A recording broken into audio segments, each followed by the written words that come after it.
Hello for one and all. I am Karthik Subramanian, Assistant Professor of Department of Management Studies, Bishop Eber College. And today I am going to talk about the topic about demand. So what is demand? In our business, demand is the very basic need for running a business. Okay. So demand tells the business owner about the customer's requirement of the products they need. The demand is defined as the quantity of products the consumers are willing and able to purchase at any given time. The keywords being willing and able to purchase. Okay, so for this, to know about the demand of the product, they should know the preference of the customers and their average requirement of the customers. So let's see somewhat theoretical background about this concept called demand. So we saw what is demand. The factors affecting demand are price of the product, price of related products. Like related products, it may be some competition, substitute products or complement products, etc. Then income of the consumers, taste or preference of the consumers, consumers' expectation about future prices or future incomes and future availability, and the total population of the consumers. So we can say the demand of the customers varies based upon all these factors. So in order to measure the demand, what a person has to do is they have to maintain all the factors as a constant and vary just one factor to know its effect on demand. We will be seeing this in detail further. Now we are going to see about law of demand. The law of demand states that the demand of a product and price of a product are inversely proportional as long as all the other factors are kept constant. Similarly, another law of demand states that the income of the customers and demand of the products are directly proportional as long as all the other factors are kept constant. Now, there are certain few exceptions for this law of demand. Let's see in detail about each one. So first one is speculative demand. If the customers are predicting some change in the future, then it will create an exception for the law of demand. For example, we saw the price of the product and demand of the product are inversely proportional.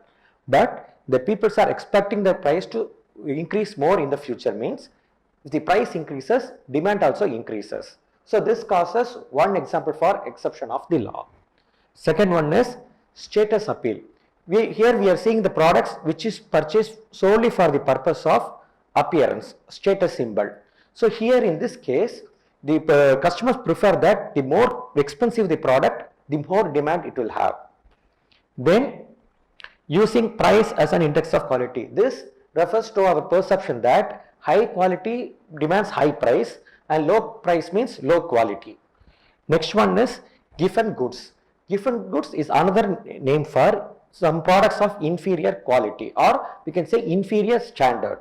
Let's say for example, a normal people, an average family purchases some groceries for their monthly consumption. Suddenly when their income increases, then they will shift to some better quality products or better standard products. So that will lead to decrease in the demand of their normal consumption. So this is an exception for the relation between income and demand. Next one is for essential products, whatever the change in price, the demand will not change. So these are different exceptions for the law of demand. So this is a graphical representation of the law of demand where the price and demand are inversely proportional, and also we can also say that the income and demand are directly proportional. Next, so now we are going to see about the topic called elasticity of demand. Elasticity is the unit of measurement for demand. It represents the change in quantity, change in the demand when a factor of the demand changes. So it is represent the formula that percentage change in demand divided by percentage change in price. So we have to remember that here all the other factors are maintained as a constant.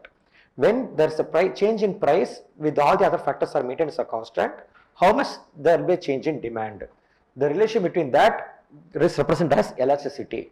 So elasticity is the measurement of demand.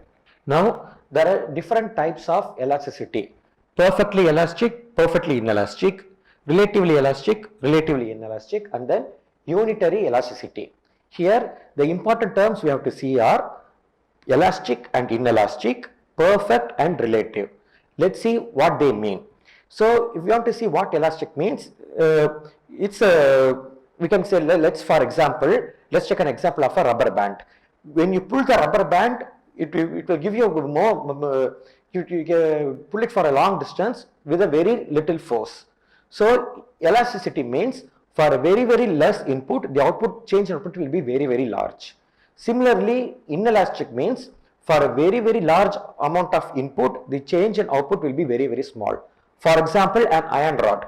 You have to give a very large amount of force to bend the iron rod, but it's much more difficult to bring it back to the original position. But in elastic, if you just release the force, it will come back to the original position. So that's the difference between elastic and inelastic. Here the other terms, perfectly and relatively. Perfectly is an ideal condition which is not possible in practical. It's only for theoretical analysis. Okay, a perfect condition means it can be only studied in a theoretical way, but it cannot be implemented in practical because of certain extreme conditions. Then relative means it's a much more practical application. Then here unit elasticity means the change in demand and change in price both will be equal. Let's see each type one by one. So here in perfectly elastic demand, the change in input is very high compared to the change in output. So being an ideal condition here, the change in input is taken as infinity.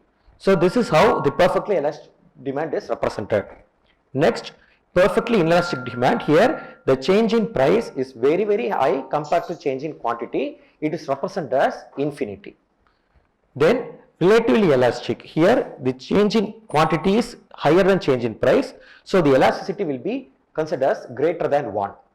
And in relatively inelastic demand, the change in quantity is less than change in price, so the elasticity will be taken as less than 1. Next one is unit elasticity, both are equal, so elasticity will be equal to 1. So this is how we can compare these 5 types of elasticity. In perfectly elastic, the elasticity is equal to 0. Next, in perfectly elastic, the elasticity is considered as infinity. In perfectly inelastic, the elasticity is considered as 0. Then here in relatively elastic, elasticity is greater than 1. In relatively inelastic, the elasticity is considered as less than 1. And in unit elasticity, the elasticity is equal to 1. These are the different types of elasticity which we can study in our current business conditions.